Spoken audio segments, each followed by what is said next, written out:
interesting new books out, and this one is one that I've really enjoyed, especially. It's called The Lambs Theater Club. I have a kind of a personal interest in that, which we'll get to in just a couple of minutes.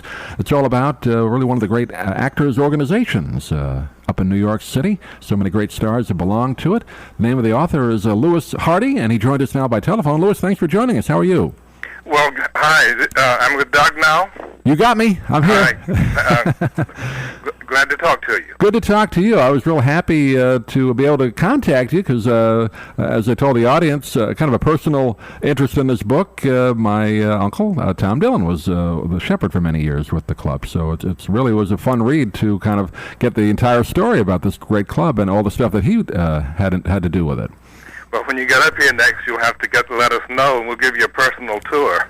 Yeah, I've been up there. I grew up in New York, and as a kid, we used to go to the Lambs for their Christmas parties and some of their great things. And I was up there a few years ago. They're over at right near, actually not too far from the Museum of TV and Radio on Fifth Avenue, aren't they now? Right. We're right across the street from Radio City and Radio City Music Hall. Yeah, great place, and I had a chance to Rockefeller Center. Rockefeller Center, right? Have lunch with Tom, and sadly he passed away about a year ago. But he did. So we'll talk about him in just a couple of minutes. But talk about your involvement and how you came to write this book.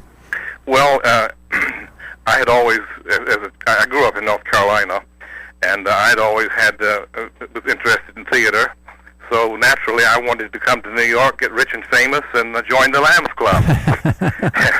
And by the time I got rich and famous, I read in 1975 in the Times that it had gone belly up. About 1980, an actress that I know called me and invited me over to the Lambs to see her in a review. And I said, "Ma'am, it's closed." "Oh, no, they just regrouped." And I went over and saw the show and liked it and met Tom Dillon and other people, and there you are. Just for those not aware, and we have a lot of theaters down here, so I know a lot of the people that are in the acting profession know, but the Lambs Club, in the tradition of the Friars and the Players Club, it's a show business fraternity, isn't it? Yes. It's no longer a fraternity. We in the 60s, it's both sexes nowadays. Right. The Lambs is the oldest. It's 132 years old this year, and with an antecedent actually in London earlier than that. And beginning about the turn of the 19th century, it became simply the greatest theater club the world had ever seen. By 1925, it had that was the peak year, I think. 1,700 members and a powerhouse of stars. Will Rogers, John Philip Sousa, George M. Cohan, Fred Astaire, you name it. Yeah, just so many of the artists that were, of course, New York was the center of show business really then, because it was theater mostly. There was no television yet, no radio really, starting till I guess the late 20s, early 30s. So Broadway and the nightclubs were the center of show business, weren't they? Yes. When I joined the Lambs, the club was, at its nadir. It had one small room, however, because the club had gone bankrupt. But I have had the pleasure of seeing its reemergence. I got interested in its history, and I've spent 15, 20 years on this, and so my book is rather like a history of the Broadway theater as seen through the eyes of a club. It really is. When you go through it, like you said, it has over 130 years of history, and you talk about some of the greats of show business, really going back to what John Philip Sousa wrote so many great marches. Fred Astaire, before he was known as a movie star, was a great Broadway performer, wasn't he? Yes. And he was one of the early Lambs. Talk a little bit about what kind of the spirit of the Lambs was. Just kind of a place for showbiz people to get together and put on their own kind of shows, right? In the beginning, it simply was a men's dining club back in the 1870s, 80s. Because you see, in those years, the actor was not held in very high regard, and the only place to hang out was in a tavern or a billiard parlor. They in many cases were denied burial in Christian cemeteries. So this in the beginning met that need. Now, by the turn of the century, that was the age of the traveling actor, of the touring shows.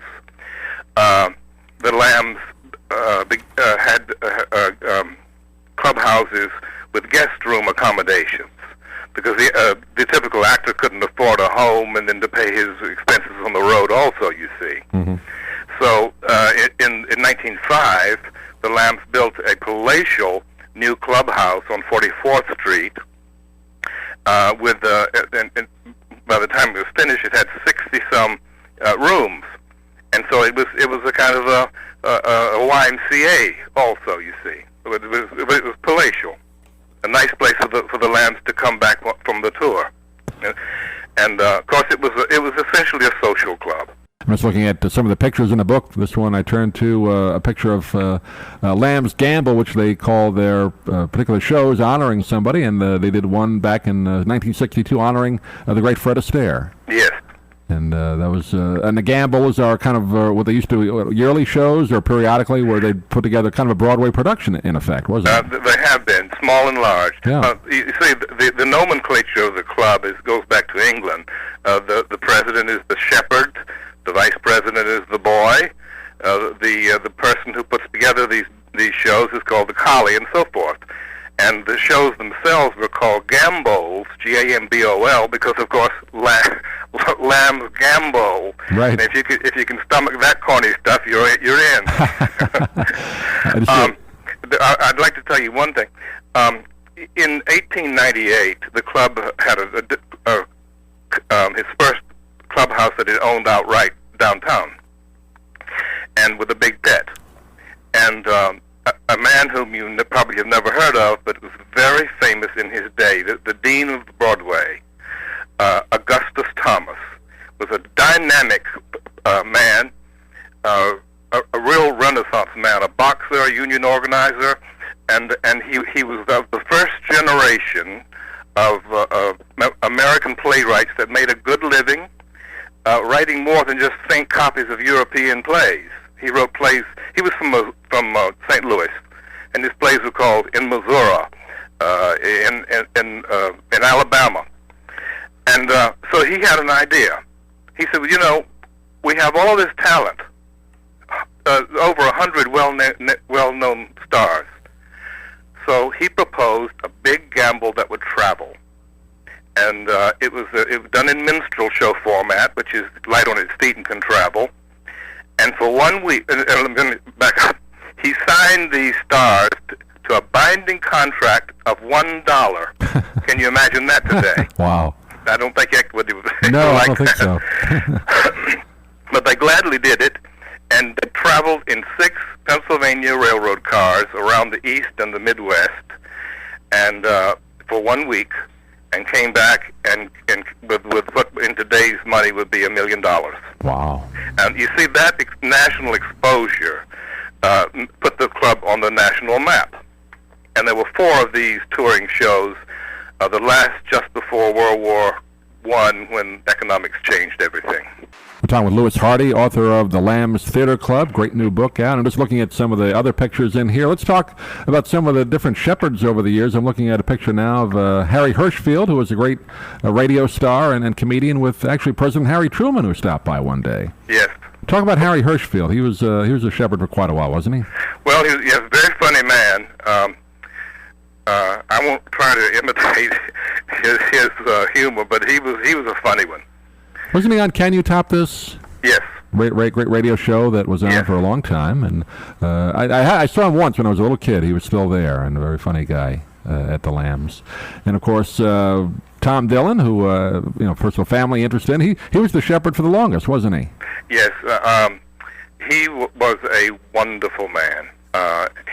He brought me into the club, and what can I say? One of the great persons and great Lambs. And like you said, that was the time where really they had to do a lot of, back in the mid-'70s, that they were undergoing some financial issues, and he did so much work just to keep the club going, didn't he? Well, it almost killed him. Yeah. And now I'm quoting some of the old timers that I came to know. We thought Tommy would have a heart attack, and it did survive. Let's talk about some of the other people in there. I want you to tell the story about the great Bert Lahr, who people know as probably mostly the Lion in The Wizard of Oz, and he had some issues with the great Milton Berle, didn't he? Well, apparently, I researched that. You will notice in my footbook I have hundreds and hundreds of intimidating footnotes. Yeah, I saw those. Yeah, Bert Lahr, for some reason, had a disliking for Milton Berle, and they accused him of stealing some of his lines, and so there was a lot of bad blood there. And Milton Berle wanted to get into the club, and Bert Lahr was on the admissions committee and kept blackballing him. So one day, Bert was out of town, and they voted him in. And Bert Lahr came back and found it out and stormed out. But sometime later, I think this was before Tom Dillon was even shepherd, because he was a natural peacemaker, you see. And he said, he's over at Sardi's, just down the street. Let's go over and talk to him. And they went over and brought him back in, because he loved the club. There were some funny people in the club. One of the most remarkable, of course, was John Barrymore. John's father had been a lamb, and Lionel also had been a lamb. But John, from time to time, didn't have too much money, so he lived at the club. And he's the one who said the curtain rose at 8:30 and the audience at 8:36. And I love this that I dug up someplace. He was in a fancy restaurant and ordered a lobster. Well, one of the claws was missing. He called the waiter over and said, "What's going on here?" And the waiter said, "Well, sir, Mr. Barrymore, they fight in the tank, and there you are." Barrymore said, "Next time, serve me the winner." That's great. Well, like you said, it's one of those places you would have loved to have a tape recorder, or just be able to sit at maybe the round table or wherever the guys were and listen to some of those great stories over the years. I was lucky because I got in on the last years when these old timers were in the club, and you could sit down one to one, and you weren't autograph seekers. You see. You were a peer. There was Eddie Bracken, and I could play on Victor Herbert's piano, and Ray O'Brien, who had been Al Jolson's pianist, and the great Ed Hurley. I once directed Ed Hurley in a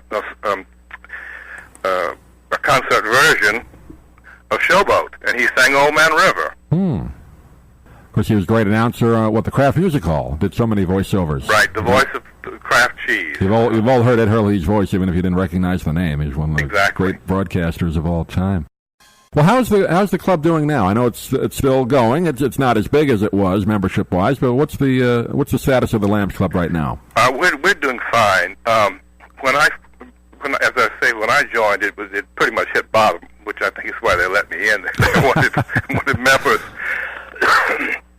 And there were maybe a dozen dingy paintings on the wall. We had a couple of small rooms, and they looked like a Mississippi mud bottom. Years, a century of cigar smoke and etc. And there were a number of us. Tom Dillon was one who just kept at it and kept working, and these things snowball, Mm-hmm. And a few years ago, we had we took more paintings out of storage, and we learned of a warehouse full of stuff that had been somehow I can prove this. It was ripped off with the collapse of the club. Mm. And we went on and looked at it.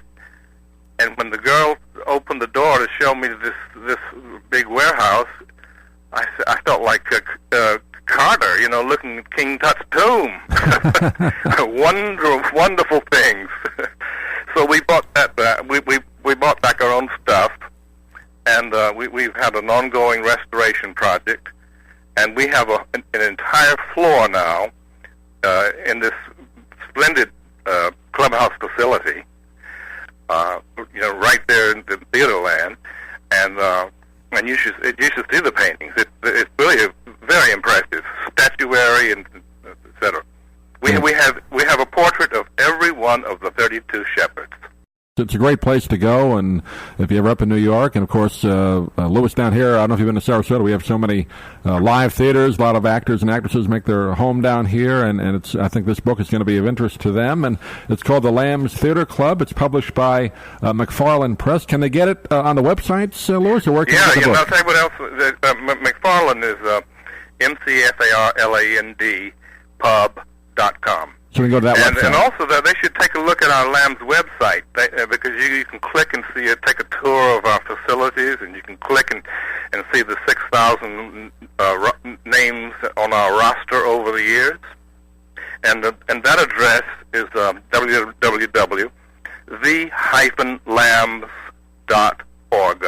Very good. Yeah, I've been on that website. It's a wonderful website. Again, you can see a lot of the great memorabilia, and like you said, you can take a virtual tour through the club. And we recommend anybody who's, even if you're not in the business of acting, just go up and walk around there. It's a great place to visit.